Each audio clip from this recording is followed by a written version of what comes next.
Geek out! LaserDicks, you sexy motherfuckers. Yeah. Ladies and gentlemen, welcome to another episode of LaserDicks. Ooh. I'm Chris. And I'm Ken. And today we are getting a little ooky-spooky because it's Halloween's just around the corner. What is it, in 2 days from when this airs? Yeah, so it'll be Friday, Saturday, no, 3. 3? Because it's Monday. It's Monday. It's a little weird. Yeah. Yeah, right? Halloween on a Monday? Well, because what happened was last year was on a Saturday. Right. And then we had awesome. leap year. And then we had leap year. Yeah. So screw that. Yep. Screw you, leap year. Yeah, fuck leap year. Seriously. Thanks a lot, scientists. Seriously, coming up with an actual way to... I lost my train of thought. It corrects the offset amount of revolutions or rotations that we make while we're revolving around the sun. That's right, because it's like a 365.25. Yeah, something like which that. is why we have an extra day every year to make up for that extra 6 hours that we technically have. Man. Yeah. Mars is in retrograde. Probably is. That's what I use Physics whenever. Physics? Astrology? Yeah, it's a physics rotation. Yeah. Okay. We took a. I have no idea what retrograde means. I could I could talk about it, but I don't know if that's the time or the place. No, this is LaserDicks, not Yeah. Astrologidicks. Astrologidicks? Yeah. Astrodicks? Oh, I like that one. Coming soon, Astrodicks. I'm making that porn. Anyway, So we did do a Halloween kind of horror episode. Yeah, we talked about horror movies that we own. Exactly, and I didn't have a whole lot, but you had a lot. But I recently in my trip, this is kind of like a part 2 Halloween, part 2 Ken's trip to California, because a lot of these Michael Myers' Revenge. Oh, exactly. That's psycho. I don't know a whole lot of the Halloween tropes. So forgive me. Oh, that one. And the Mike Myers had the mask? Yes, the William Shatner mask. The William Shatner mask. That was severely deformed, and they started out as a William Shatner mask. Yeah, and then they kind of like messed with the cheeks and some of the features, and then painted it all white so that you couldn't tell easily that it was a Michael Myers mask. Exactly. Or a Kurt, you know what Captain I meant. Captain Kurt. So these are more of the discs that I picked up in California way. And so let's see here what we got here. First off, we got The Invasion of the Body Snatchers. The original one. Yes, this is the black and white. Like, a lot of the movies there were a bit older, and I feel that somebody's collection just was of like the older 70s and 80s releases, because obviously LaserDiscs weren't around in black and white television. I mean, if it did, it'd be some sort of time travel situation there. But yeah, I picked this up. I mean, it's got a cool kind of centerfold action here. It's got basically got a bunch of the posters. Yeah, I like that. A lot of the classic posters. Yeah, like Invasion of the Body Snatchers. In the dark, clammy cellar, I suddenly realized that the horrifying thing from the stars was taking over the body of the girl I loved. That's actually kind of... I like that. Yeah, that's actually pretty... Yeah, from the sensational Collider serial that startled 4 million people. I mean, that's a number. Yeah. That's a number. Were people not going to the movie? People were going to the movies. This is the only form of entertainment that they had. Yeah. Huh. There's got to be more than 4 million people in the U.S. back then. Hey, what did the term... But only 4 million people were scared. People are like, you know what? I think I'm just startled today. So it's pretty rad. They got this nice, lovely Criterion collection, like couple paragraphs worth about the movie. Typical Criterion. Yeah. Yeah. Let's see. And this is CAV. Super nice. Let's see. Oh, and this is actually widescreen. Ooh. That's interesting. So this was pretty progressive for the time, because I thought majority of the black and white movies were full frame. Yeah. It was. When did this come out? 56. Yeah. That was like around the start of the start of experimenting with widescreen. Okay. And kind of during the period of time where certain movies were being experimented with color. I mean, Wizard of Oz came out in the 30s. That's in widescreen and in color. Oh, dang. Yeah. But it was like the one movie that year that came out in both. But like widescreen was something that got very widespread, no pun intended, around the time of like TV like TV being very popular at home. Yeah, because they wanted a different like experience. They want to set them. They wanted something to make it worth going to the movie theaters. And we're kind of having, or well, in theory we should be having a resurgence of that with like all the now everyone has widescreen TVs, everyone has surround sound speakers. You'd think that they'd try to come up with other things like that nowadays to try to be like, oh, but if you come see it in the movie, or if you come to the theater, you get this, and 3D is kind of 3D is kind of that. Yeah.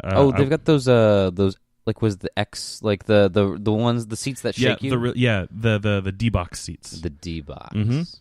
That sounds pretty sensual, actually.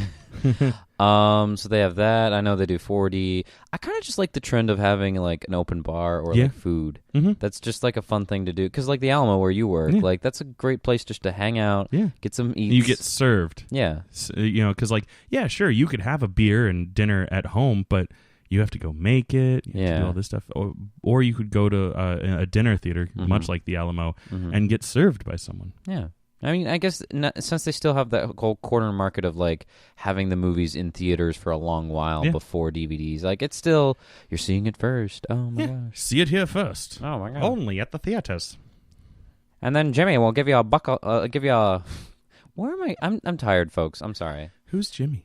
I don't know. Like Jimmy's like a classic kind of like Jimmy Stewart. It's a classic like. Yeah. Hey, we're gonna talk like a radio announcer voice and get to Jimmy. He's gonna give you a looking. So what else?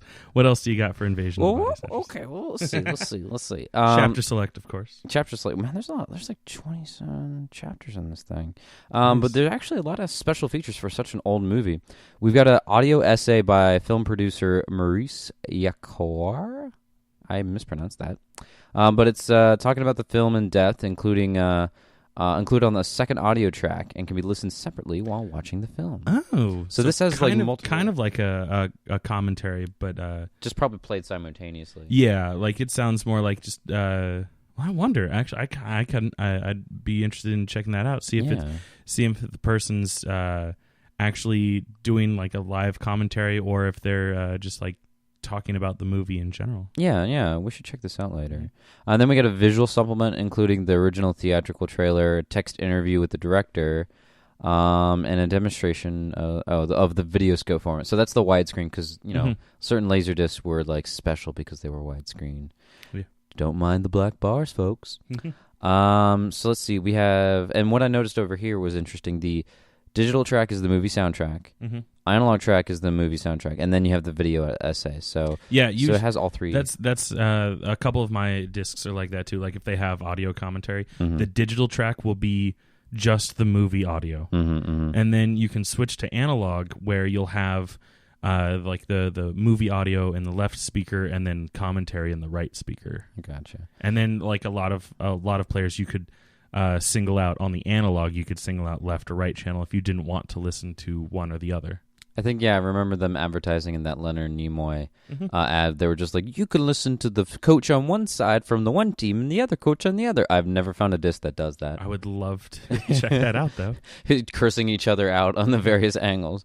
I did want to know, this is interesting. Apparently, the Maurice guy that they have as for the commentary has nothing to do with the movie. He's just a professor of film studies. Yeah, the way that was described, it sounds like it's just a guy who wants to wax intellectually on the invasion of the Body Snatchers. He's apparently written one book of poems. Ooh. And several books of film criticism. I just like that, just one book of poems. All right. So moving right along with the Spooby Sperry stuff, we've got ourselves here Interview with the Vampire. Ooh! I didn't realize that a subtitle, The Vampire Chronicles. The book series that it's based on, the series is called The Vampire Chronicles. But I believe it didn't get its name until after Interview with the Vampire. Like, Interview with the Vampire was just Interview with the Vampire. And then she made The Vampire Lestat, and that's where it became The Vampire Chronicles. Oh, I see what you're saying. I have a couple friends that really, for better or for worse, love the series. All right. Like, either because they really actually enjoy it or because they love to hate it. I'm not sure. Well, I don't have fond memories of this movie. Not negatives in a sense. I just I don't remember watching it when I was a kid. Mm-hmm. I mainly watched it maybe I think in college, and it was all right. I mean, it's a pretty dramatic movie, and I think you said this was Kirsten Dunst's first role. If it's not her first, it's one of her first. It's one of her early roles. Yeah, and I'm kind of which is why she's not billed on the cover. Yeah. And I'm kind of disappointed about that because like Kirsten Dunst I like her. Yeah, yeah. She made a good Mary Jane. I mean, that whole movie like had that campy feel to the first Spider-Man. So like, I mean, I don't blame the actors for having like a little cringeworthy scenes.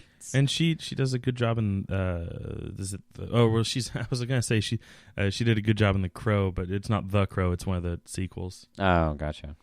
We get a cool little inside kind of fold here. Yeah, got that's a really pretty photo of Brad Pitt and Tom Cruise. You can tell it's before HD because you can see the film grain because they've zoomed in so far. Yeah. But yeah, again, disappointing. Kirsten Dunst only in one little shot of these. I mean, I guess you were saying that was the draw. Yeah, like again, at the time, like she wasn't a draw at all. The big draw was, oh my God, these two heartthrobs are in a movie together. Oh, are they going to kiss? Oh, they're going to make it. Oh, they should have. They should have. But no, then yeah. So I mean, it's a nice movie. So this one, what kind of quality we got going on here? It's 2 discs, so I imagine it's probably CAV. I don't think it's that long. It doesn't inherently say. No, doesn't even say like extended play or standard. It does say extended standard play, so just CAV. Was it a long movie? Can't remember if it was a long movie. I want to say it's probably just around 2 hours. Yeah. Oh, I didn't even look at the timestamp. Oh, it's both extended and standard play. So that one. Oh, here we go. This Laserdisc is extended play on sides 1 and 2.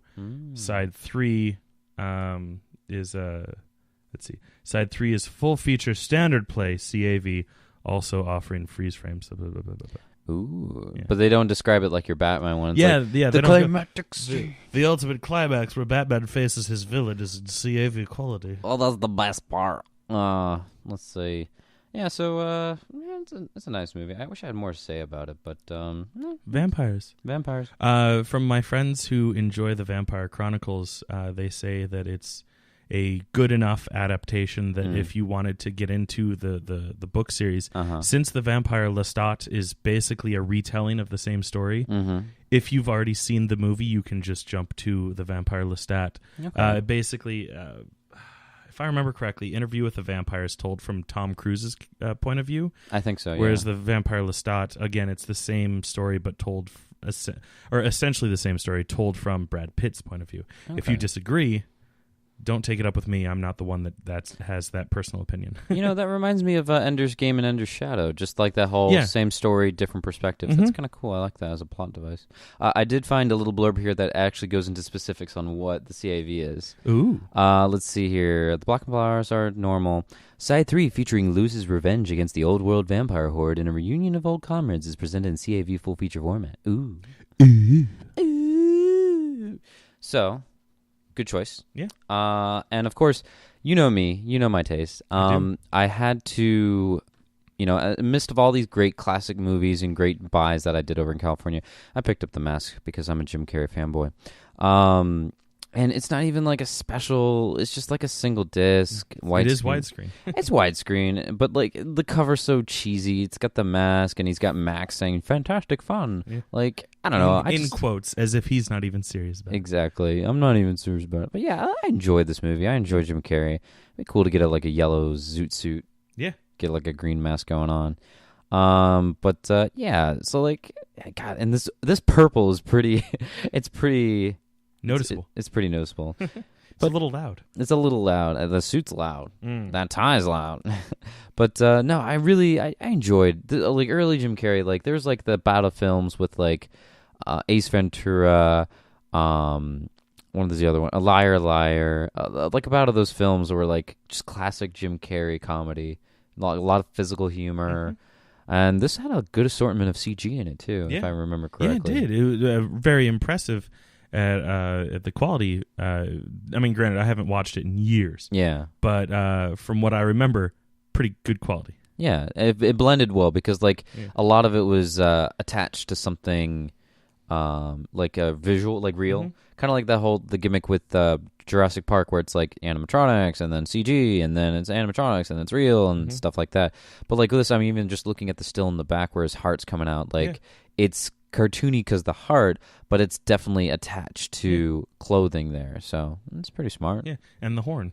Oh, and the horn. Yeah, well, that's super CG. That's super CG. But right again, it's supposed to look cartoony. So Yeah. I think that's It where adds to it triumphs in that regard because it's supposed to look cartoony. It's supposed to not look real. So therefore, because the technology isn't up to snuff where it does look real, it works. Yeah, exactly. And I believe it's a single disc. So It this is just THX certified. It is THX certified, but this is just extended. Let me see here. Actually, I did know something kind of funny. We should look up later if Dark Horse Entertainment has done anything else, because this was based off the Dark Horse comics of The Mask. But I don't know if any other Dark Horse property movies that have been out. Really, I want to say that I do know of others. I mean, technically Star Wars, but that's because Dark Horse bought the comic book rights to Star Wars now. Oh, okay. Oh, did they buy it away from Marvel then?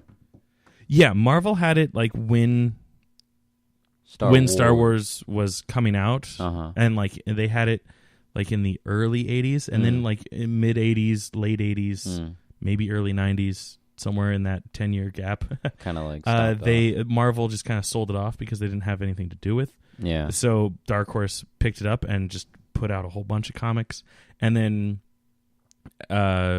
just relatively recently, Marvel bought it back, I think, in the deal to buy Lucasfilms, but maybe as a separate thing. I forget the exact time period. I think they bought the comics first. Okay. But yeah. So, which is why new Star Wars comics are Marvel again. Okay. I know Dark Horse had a lot of movie properties, much like in the way of Star Wars, like they bought movie properties and put out comic books. Okay. Like they had Alien and Predator comics and stuff like that. But I can't remember anything else that started Dark Horse Comics and then went to movie. Yeah, because the ones I remember for growing up is like Image Comics. I remember a lot of the Image Comics, like Spawn got his own shtick and everything like that. But yeah, I never read Dark Horse growing up. I didn't read too much either. Gotcha. And then to round off the Laserdiscs that you picked up recently, you did give me one as a late birthday present, early Halloween gift. Early Halloween gift. The Tales from the Crypt, the Robert Zemeckis collection, which is really cool. For those of you that don't know, I'm a big fan of Robert Zemeckis because of his co-creation of the Back to the Future trilogy. Him and Bob Gale. He's done other things you knew. Yeah, he has done plenty of other things, but that's why I love him. Yeah. And this is cool. This includes the 3 episodes, and All Through the Night, which is a Christmas-themed episode. You Murderer, which stars John Lithgow, and then Yellow, which has both Dan Aykroyd and Kirk Douglas, and Eric Douglas, apparently. A threefer. Yeah. Threefer. I mean, I don't know who Eric Douglas is, but I wonder if they're related. Yeah, I'm sure I hope they are. They get to set no relation. Yeah, right. But this is really cool. I am a big fan of Tales from the Crypt. I actually don't think I've seen any of these episodes. Okay. Because while I am a big fan, I never went out of my way to watch it. It just kind of whenever they were on TV and I was watching, I checked them out. But I love the concept of the show, and I'm very happy to put this in my collection. I'm probably going to watch this soon since it is the ooky-spooky time. Yeah. No, seriously, I still have to get people together, I think, on Monday, because I want to hand out candy. I want to see kids. I love that part of Halloween, just seeing all the costumes and stuff. But I probably want to get people together to do a movie marathon. I'll be at work. Oh, I'm sorry. You gonna dress up? Yeah, I think so. Although, as it stands right now, I'm working in the morning. So I might be able to come over on my way home, since you live on my way home, essentially. I should make that a plan then, because I wouldn't mind watching that, the Tales of the Crypt, or Trick or Treat. Oh my God, Trick or Treat is So good. It's not on Laserdisc. I'm a little disappointed. It's too new. I was just thinking this. It was made in like 2010. Oh, jeez. Really? Is that new? Something like that. Maybe not that new, but like it's still after 2001. Yeah. Yeah. Far too new to be on Laserdisc. Oh, it feels old. Yeah. But it well, it's somewhat modern, I think, in like the town. Yeah. Well, it has that like Stranger Things quality where it just like it's a perfect time capsule of its of an era or a style of filmmaking. Mm-hmm. But yeah, it was shot recently. I definitely would argue that it's less than 10 years old. Gotcha. All right. Well, if you're down for that, you should pop by. I know I'm going to have my Spider-Man suit.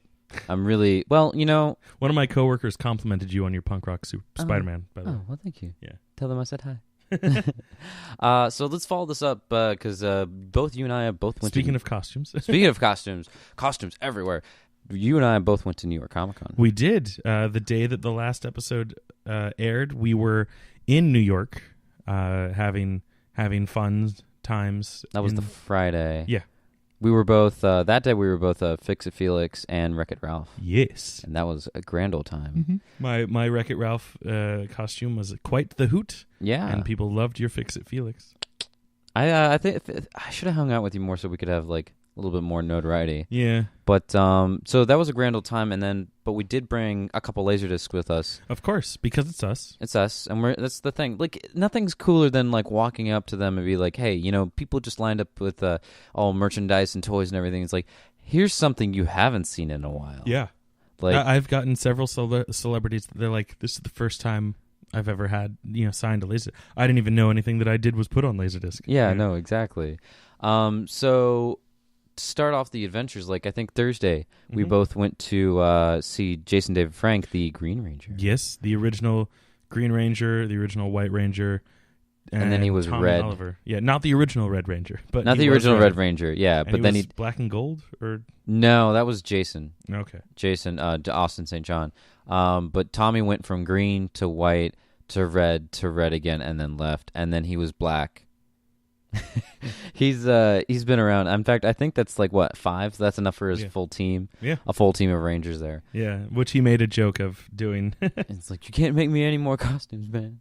But no, that was a grand old time. So like, and it was cool because it wasn't an official New York Comic Con thing. Right. He was there with Valiant Comics, but he wasn't there as Jason David Frank doing anything like he usually does. Yeah. So what he did was he put together an off-site meet and greet kind of thing, and we all hung out. It was us and like maybe 20 other people. Yeah, it was like 20 people in a room, and we just talked for like almost 2 hours. Yeah. No. And he went around while he was talking to everybody, just kind of like a Socratic method, chime in whenever you want to say something. Yeah. He would take pictures, sign things.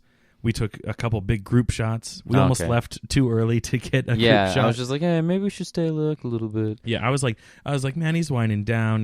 Like let's get out of here. I want to get away from that annoying kid. Oh God. Oh my God. There's always got to be one kid that like just thinks that he's part of the show. And do you need any help? We can get some tables set up for you if you'd like. Yeah. Do you work here? No. Oh, well then shut the fuck up. Yeah. Do you work here? Are you his personal assistant? No, then just sit back and let things happen. Oh, jeez.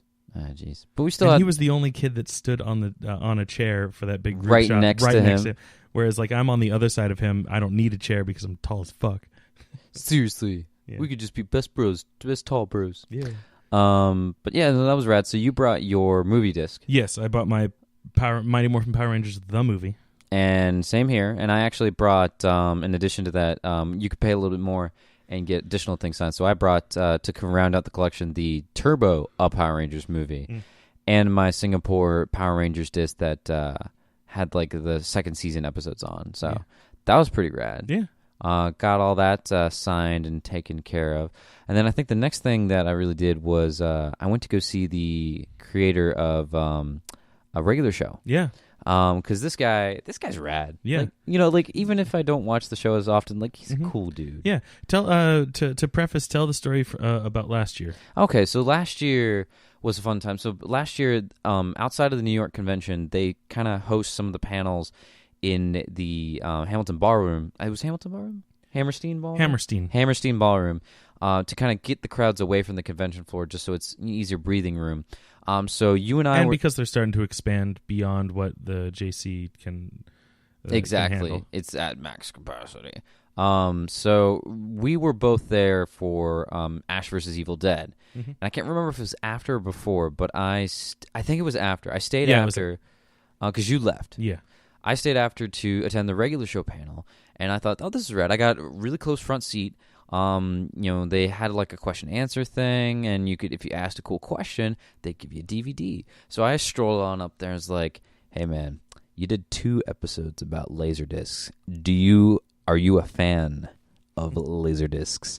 And he honestly came out and was like, hey, I have a player. I don't have any movies. And it's really disappointing because they have the player at the office and they don't do anything. So I'm like, cool, thanks. Got me a disc and got me a movie. And I went home and to Chris and I was like, we got to send him a stack.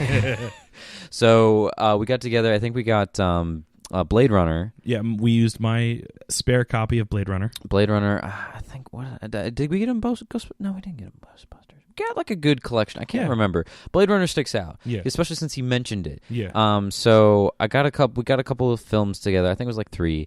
Mailed off to him, and I put like a note in it that says, "Hey, you should tweet us saying that you got it." Because I put a note in it, and then we tweeted him saying, "Hey, expect this." But never got anything back. So I thought, oh, maybe it just got lost or something like that. Or maybe I mailed it to the wrong address or whatever. Didn't think much of it. So I go to New York this year for New York Comic Con, and I decide, you know what?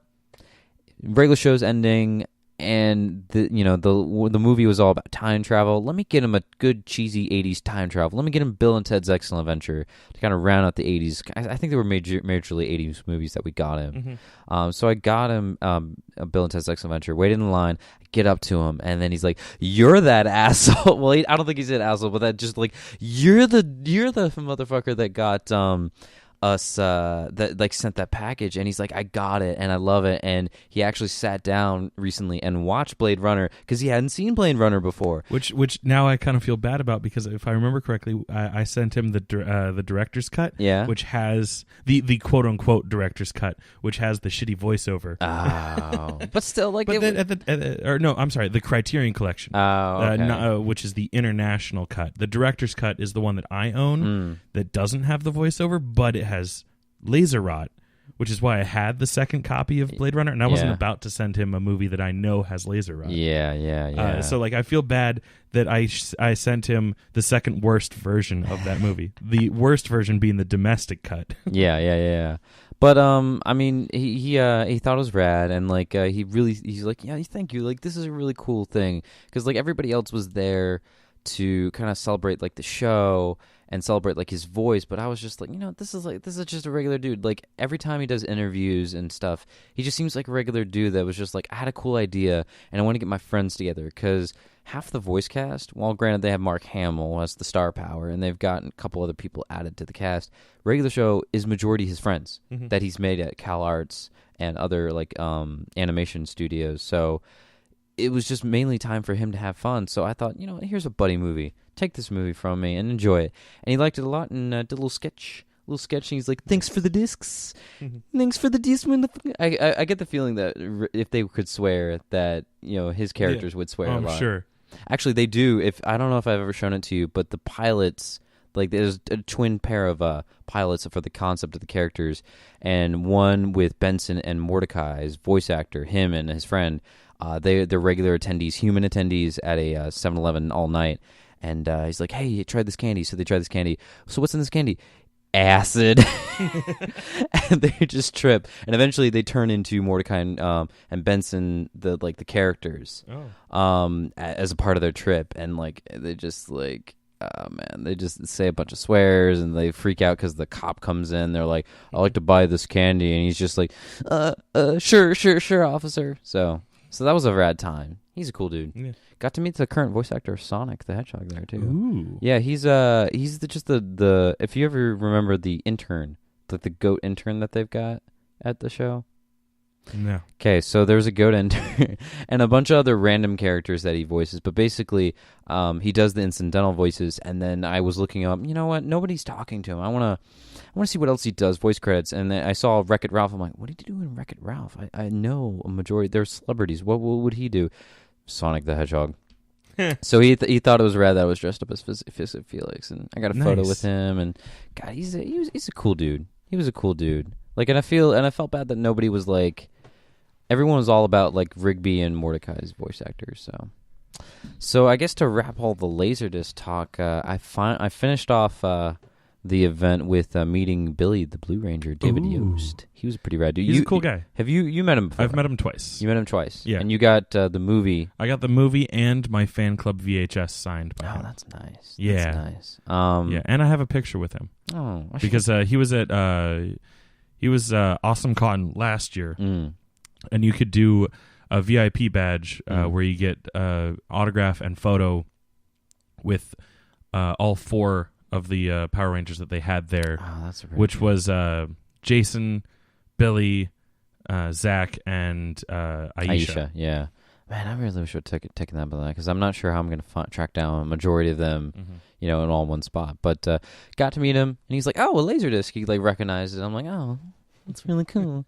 It's a really cool thing." Yeah, you know it. But I didn't really talk much because like at that point we were ready to go. Right. Yeah. I'd been waiting in line and like having to fight off. We thought that our bus was going to be leaving like right when you got to meet him. Exactly. So I ran in, got the signature.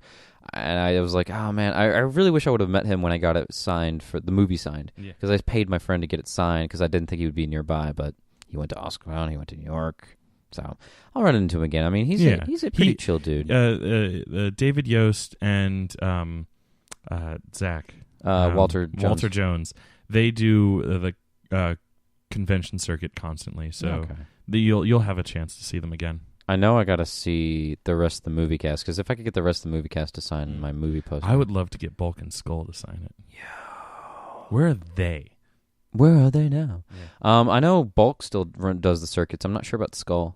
Because, Bulk they brought him back for the Power Ranger Samurai, since that was the first Nickelodeon-branded Power Rangers, and they were like, we got to start this off right and get the classic of the fans. So Bulk's back. We can't get Skull, so we're going to make this young kid Skull's nephew. And or is it Skull's son? I don't know. He was related to Skull. Didn't they like, or wasn't there a period of time where somehow Skull, or maybe both of them, got like zapped with something and turned into little kids? No, they were turned into apes, actually. Apes. Yeah. Okay. Yeah. That makes perfect sense. No, I think it was like they were doing some sort of comedy show, and to like save time on them being on set, they just dubbed their lines with these chimps, because kids love chimps apparently. But no, what you might be crossing the lines with is that the entire cast of Power Rangers became kids for the end of the second season. And then they they had a plot device, found some crystals, put the crystals together. They charged their crystals, brah, and they turned into the Zeo crystal, and then they welcomed Power Rangers Zeo into the world. By far an underrated season of Power Rangers, because they finally started using new footage. Like I've said, I could do you could do your own Power Rangers podcast. Seriously. I should sit down and watch some stuff with you, just because now I have a lot of Japanese stuff. I picked up a I picked up a Spider-Man, the Japanese Spider-Man show, and that is the start of mechs in Power Rangers, so it's good history lesson, folks. Hey, there you go. Well, you got me talking for a lot of stuff that's not Laserdisc. Why don't we... Yeah, let's go ahead and wrap this up, since our Laserdisc talk is done. It's done. Till next time, this has been Laserdicks. Laserdicks. I'm never going to get that right. This has been another Geek Out production. If you enjoyed what you heard, hey, we've got a new commentary every Monday. We've got a special episode every Friday. Of course, there's the usual catching up show every Wednesday. And you get book club episodes just about every Tuesday these days. Thanks for listening.